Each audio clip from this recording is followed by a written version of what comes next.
Hello everyone and welcome to the second part of my Tale of a Gamer series. So the first month's over, so I pledged at the start of the month to have a unit from both my armies ready, painted, based, etc. And as a little bit of a bonus, because I was just doing sort of basic troop units, a bit of background for each of the armies. So I'm going to run through that now, and then I'll show you the units, show you the background, or talk to you about the background, and it will sort of reveal kind of maybe the tactics that I'm going to be trying to use. And then talk about what units I might do for next month's pledge, although I kind of like to leave it a bit of a mystery so that it's a bit of a surprise for you guys to see what units I've done. So as you know, I'm collecting, if you've seen the first part of this series, if not, please pop back and watch that first and then come back to this and it'll just give you a bit more information. I'm collecting Primaris, or dominantly Primaris Black Templars, and Mechanicum, both Adeptus Mechanicus and Scutari combined. First time collecting Adeptus Mechanicus, really enjoying it. I think the models are amazing, really cool, really enjoying painting them, going to enjoy gaming with them as well. And the Black Templars are actually an army I have more history with. They were pretty much the first time I really collected. I had models before that, but when 3rd edition came out, I got the box set and painted them Black Templar, and they were the first army I really had, first army I took to a tournament. So I've got a bit of history with them, so it's nice, really nice to collect them again, and obviously using the really nice new Primaris models as well. So the first unit I'm going to show you is the Mechanicum. So I've named the 101st Battle Maniple of Holy Mars. So they're a Mars faction. They are not in Mars colours though, as I will show you in a minute. They're led by Dominus Valerian, who took command quite recently. Obviously I'll be painting him up and showing you him in the future. He's not my first unit. After the previous commander Sejanus was executed for techno-heresy. So basically the 101st have always been known as kind of experimenters, and they've always kind of walked along that dodgy line where you have the very dogmatic priesthoods who, you stick to learned things that we all know, tried and trusted. You don't step over the line to experimenting. But the 101st do dodge into that line, and they have a lot of interactions with Xenos species, generally violent, but they are trying to learn from them. They have occasionally traded with them, and it kind of puts them at odds a little bit with some of the other more dogmatic priesthoods. They use overwhelming firepower as the main tactic, so they don't have a lot of combat-based units. It's mass firepower at short range to finish the job. Make heavy use of automata such as Castellan robots. That's mainly just because they're probably my favourite models for the Mechanicum, and one of my top 5 probably in the whole range of Games Workshop. I think they look incredible, so quite happy to have that. They're also very close to Belisarius Cawl, so I'm probably going to have him maybe in my 2,000 point army, but maybe as kind of someone to use occasionally, but not in my base at 2,000 points. He's an amazing model, he's got some really cool rules, and it also explains why he's with them, because he's quite innovative and experimentative and secretive potentially, if you can see with his work with the Primaris Marines. And so him and the 101st go back a long way. He trusts their honesty and their flexibility to be experimentative. So I'm going to show you some of the models now. So I've done a Scutari Vanguard squad for my first unit. My current board, which is a gaming map board, I actually have a city fight board, and that's all I've got at the moment. I am planning on getting a couple of others, and so a lot of the armies you see are painted in city sort of colour scheme or basing scheme, if you like, because that just blends in with the board I've got. So when I start doing battle reports and things like that, obviously it'll make sense that they're on city bases. Really like the Scutari infantry. I'm planning to have at least 2 but probably 3 units in my army. I think they look really good, and they're pretty good on the tabletop. They're not particularly expensive, they offer good flexibility, and I decided to go for a camo scheme. I was really happy with the long trench coats. I thought they would really suit a camouflage scheme. It also suits the background of my maniple, but they're experimentative, and they aren't ones to just have like Space Marines and like most priesthoods, just the colours of their Forge Order chapter in kind of like a big announcement, we're here, we're from the Black Templars and we're going to kill you. It's much more of a, they'd have worked out basically the algorithms that if we give these guys camo, jackets. Apart from our pride, what does it cost us? A bit of paint, it's costs basically nothing. But these Skitarii, who are disposable, have a 13.3% longer life expectancy or something like that. I feel like they've worked out the algorithms and thought, well, actually, let's have a go with this. Let's have a go with camouflage and see whether it works. As you can see, there's a lot of Tyranid bits on their bases, like on this guy. And the idea with that is that with like lots of acid blood and things like that, which I think looks really cool. They're currently at war with the Tyranids, which is part of the reason I've done that. But it's also partly, again, because that obsession with the Xenos races, and that's actually where the camouflage came from. They saw the Tyranids adapting to their environment, and they thought, well, obviously they're great hunters. We don't like them because they're Xenos, but that doesn't mean you can't learn from them. And so that's where the camouflage idea actually came from. So they've had long wars with the Tyranids, which is why I've got them on their bases, and that's who they're currently fighting as well.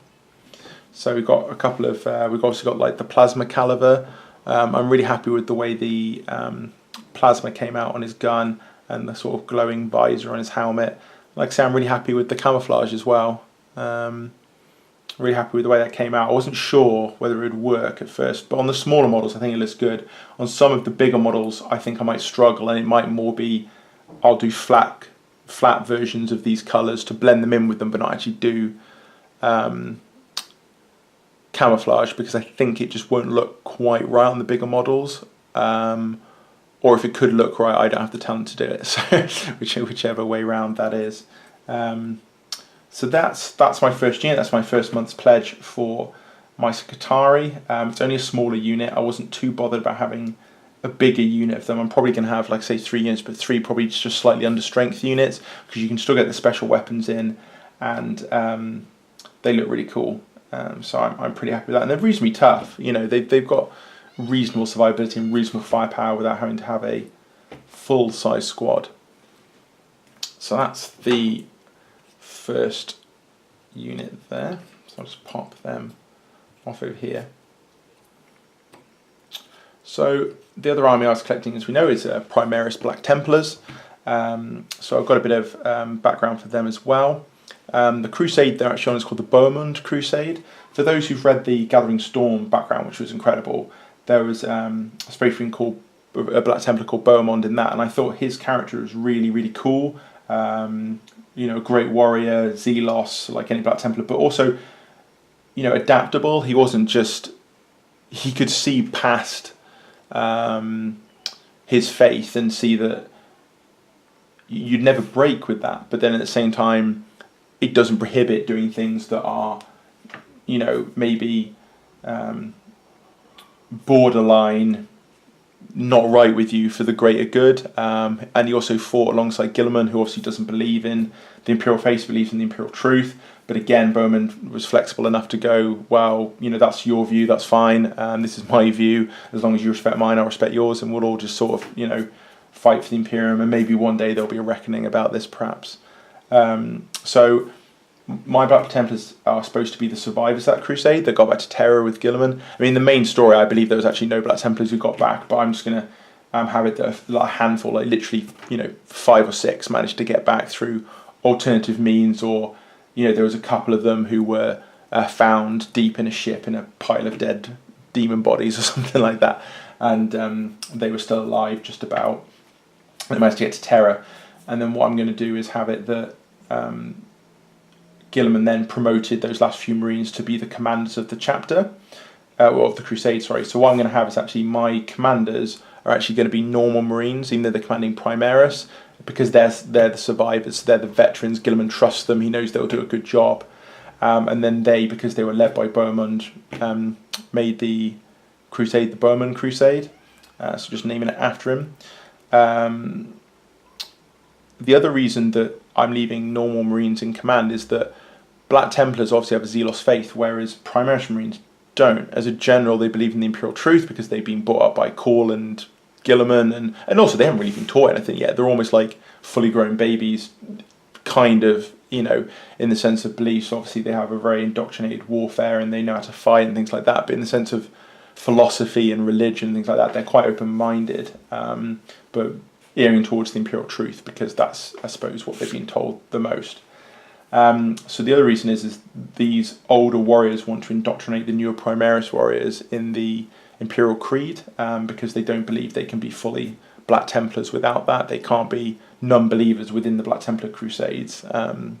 So they're also there to slowly teach them about the Imperial faith and slowly sort of indoctrinate them into the faith.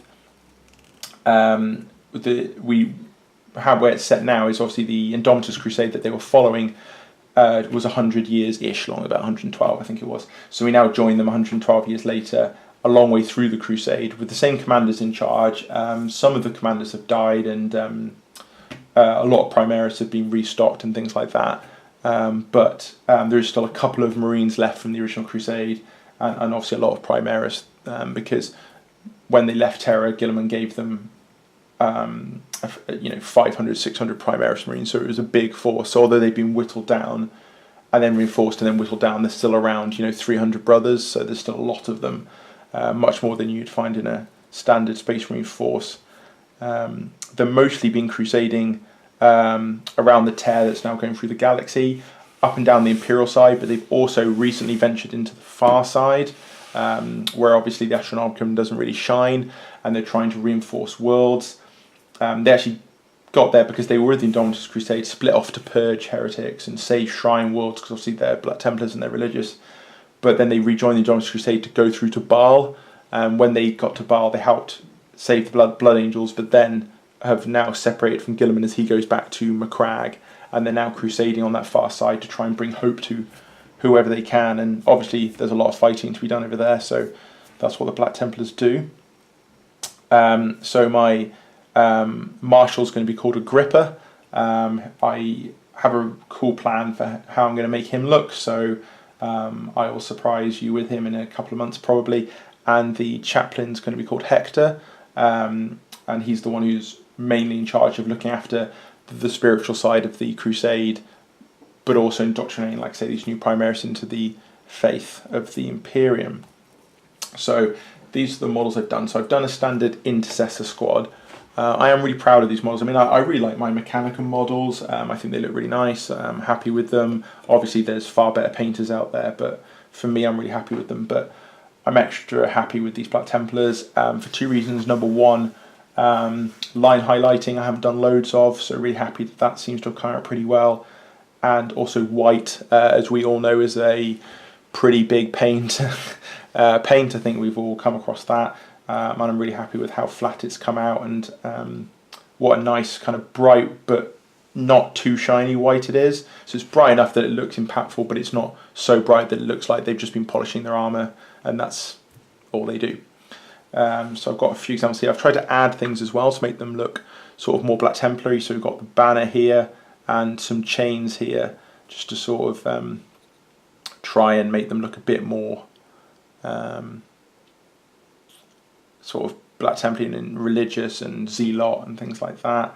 Even things that are slightly ridiculous to actually have on a gun, like obviously this is a bit over the top, but at the same time it's 40k, and 40k in a lot of ways is over the top, and again it just shows that religious zealotry is starting to take hold, and maybe practicality is giving way to faith a little bit there. So really happy with the way they've come out. Obviously we've got a squad marking as well, so I've got the red and white checkers there on the knee pads. So I've done that on all their knee pads because these guys are going to be a squad, and I plan to do that on every Black Templar squad I do, and keep red and white as sort of a theme of the Crusades. So that's like the Crusade marking, the red and white. Whether I do separate squad markings, I'm not sure yet. I don't know whether Black Templars really do that. Obviously they're not a codex compliant chapter, so they kind of do what they want. So I may, at the same time, just leave everyone with the red and white checker, just because I think it looks pretty cool. Again, you've got more chains here and things like that, just to sort of add a bit to the model.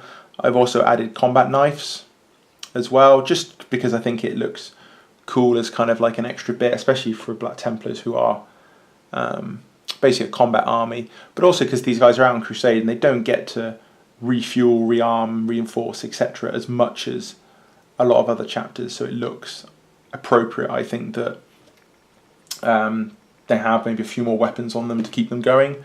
The one good thing about the Primaris as well is they have a lot of ammo pouches, so again, just to reinforce that idea that these guys are kind of out on their own a lot. Again, city basing, I am going to be using these Games Workshop produced bases, the plastic molded ones. They suit city boards really well, and it means each Primaris, because they're much bigger models and there's going to be less of them, so they kind of want to be a showcase. Each of them, they want to be like their own character to an extent. I thought the bases would really add something, so that's what I've done for those guys. So that's the first, the second Tale of a Gamer video. It's the first month's pledge done.